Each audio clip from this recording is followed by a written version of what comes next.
నిజమైన జన్మదినం 1944 మే నెల 8వ తేదీ నాది. ఆ రోజు మద్రాసు నగరంలో నేను సినిమా నటిగా అడుగుపెట్టిన రోజు. అందుకే ఆ రోజునే నేను పుట్టినరోజుగా భావిస్తాను. దుక్కిపాటి మధుసూదన్ రావు గారు ఎక్సెల్సియర్ నాటక సంస్థ కార్యదర్శి. వారికి నాకు ఏ చుట్టరికం లేకపోయినా నన్ను ఎంతో ఆదరించేవారు. అన్ని విధాలా ఆయన నాకు పెద్ద దిక్కు గనుక ఆయనే నన్ను మద్రాసు తీసుకొచ్చారు.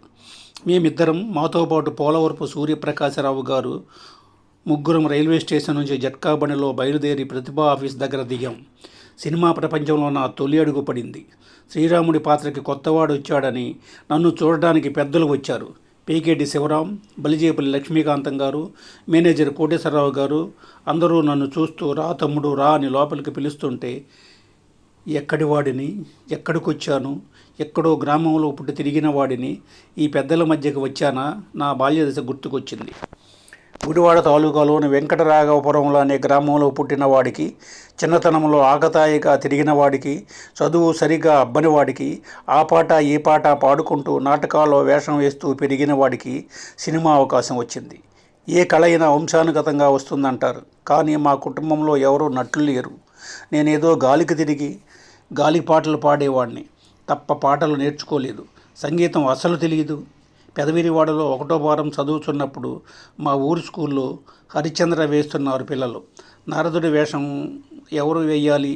నేనేదో పాట పద్యం పాడేస్తున్నానని నా చేత వేయించారు. ఏం పాడానో ఏం నటించానో తెలియదు, కానీ బాగానే చేశావని అంతా అన్నారు. అది నా తొలి అనుభవం. తర్వాత వెంకటరాఘవాపురం స్కూలు వార్షికోత్సవంలో చంద్రమతి వేషం ఇచ్చారు. తొలి ఆడవేషం. నేను ఆడవేషం వేస్తున్నానని మా అమ్మ కూడా చూడ్డానికి వచ్చింది. అమ్మకి ఆడపిల్లలు లేరని, ఆడపిల్లగా నేను ఎలా ఉంటానో అని ఆ వేషంలో చూడాలని వచ్చింది మా అమ్మ. అచ్చం ఆడపిల్లలాగే ఉన్నావురా అని అందరూ మెచ్చుకున్నారు. అమ్మకి బాగా నచ్చాను. ఇంటి దగ్గర అమ్మకి ఆ పని ఈ పని చేస్తూ సాయపడుతున్నప్పుడు మధ్యలో ఆ పద్యం చదవరా, ఈ పాట పాడు అని నా చేత మళ్ళీ మళ్ళీ పాడించుకునేది. బయట పొలాల్లో తిరుగుతూ ఉంటే అక్కడి వాళ్ళు కూడా పాడమనేవారు. పాడేసేవాడిని. అంతే, అదే సాధన. అంతకంటే గొప్ప ప్రాక్టీస్ అంటూ ఏమీ లేదు. నాకు చదువు మీద శ్రద్ధ కంటే పాఠాలు పద్యాలు పాడడం మీదనే ఉత్సాహం ఎక్కువగా ఉందని మా అన్నగారు అమ్మ అనుకునేవారు. ఎందుకురా ఈ పాటలు నాటకాలు ఎందుకు, చక్కగా చదువుకో అని పెద్దలు నిరుత్సాహపరచకపోవడమే నాకు పెద్ద దీవెన అయింది. కుదరవల్లి నాటక సమాజం వాళ్ళు మా అన్నగారిని అడిగి నా చేత వేషాలు వేయించారు. అప్పుడు బాగా ప్రాక్టీస్ ఇచ్చారు. అభినయం, వచనం నేర్పారు. ఇలా కృషి చేస్తే రాణిస్తానని కూడా అనుకున్నారు. అమ్మగారు అన్నగారు ప్రోత్సాహంతో నాటకంలో ఆడవేషాలు ఖాయమైనాయి. సినిమాల్లోకి వచ్చి హీరోగా పేరు తెచ్చుకున్న వాడిని మొదట్లో హీరోయిన్గా పేరు తెచ్చుకున్నాను. అదో విచిత్రం అనిపించింది నాకు. కొద్దిపాటి తెలుగు, హిందీ నేర్చుకున్నాను, కానీ సంగీతం నేర్చుకోలేదు. హార్మోనియం ఎలా పాడాలంటే అలా పాడేసేవాడిని. హార్మోనిస్ట్ గారు ఎలా పాడమంటే అలా పాడేసేవాడిని. అంతకంటా మనకేం ప్రతిభ లేదు. నిదానంగా నాటకాల్లో స్థిరపడిన ఇంటి పని వంట పని చేసేవాడిని. తెల్లవారుజామునే లేచి పాలు పెదగటం, ఓర్చటం, తాలింకానాల్లో సాము నేర్చుకోవటం, అమ్మకి సాయం చేయటం, ఇవన్నీ అయిన తర్వాత అన్నగారితో కలిసి 2 మైళ్ళు నడిచి కుదరవల్లి నాటక రిహార్సల్. ఇలా ఉండేది నా దినచర్య. గ్రామాల్లో ఎక్కడో చోట కోలాటాలు, భజనలు జరిగేవి. ఊరేగింపుల్లో పాటలు పాడేవారు. నేను వాళ్ళతో కలిసి పాడేవాడిని.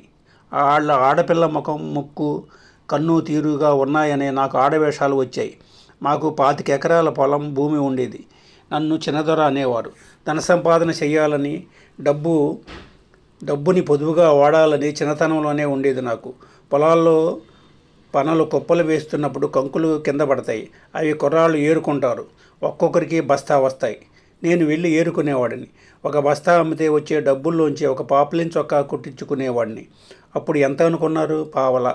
దాన్ని దాపుడు చొక్కా అంటారు. అంటే ఎప్పుడో పండగ వచ్చినప్పుడు వేసుకునేదన్నమాట. అలా జాగ్రత్త పడే స్వభావం నాకు చిన్నతనంలోనే అలవాటైంది. విసుగు విరామం లేకుండా 14 గంటలు పనిచేసేవాడిని. సినిమాలకు వచ్చిన తర్వాత కూడా అలాగే పనిచేశాను. గుడివాడలో మూటూరి వీరరాఘవయ్య గారైన మంచి హార్మోనిస్టు. ఆయన పద్యాలు బాగా నేర్పారు. ఆయన మొదటి గురువు. కనకతారలో తార వేస్తే నా పద్యాలకి వంశమూర్లు చప్పట్లు పడ్డాయి. అలాగే బుద్ధిరాజు శ్రీరామూర్తి గారిని ఇంకొక హార్మోనిస్టు.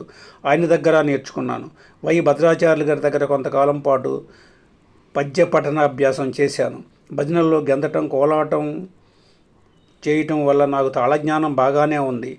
శృతిపక్వంగా పద్యం చదవటం, లయబద్ధంగా పాటలు పాడటం అలా వచ్చింది. ఏదైనా నేర్చుకోవాలి అనుకుంటే దాని మీద ఏకాగ్రత పెట్టేవాడిని, పట్టుదల పెట్టేవాడిని. సాధనమున పనులు సమకూరు ధరలోన అన్నారు. సాధన చేయగలిగితే సానుకూలం కానిది ఏదీ ఉండదని అర్థం చేసుకున్నాను.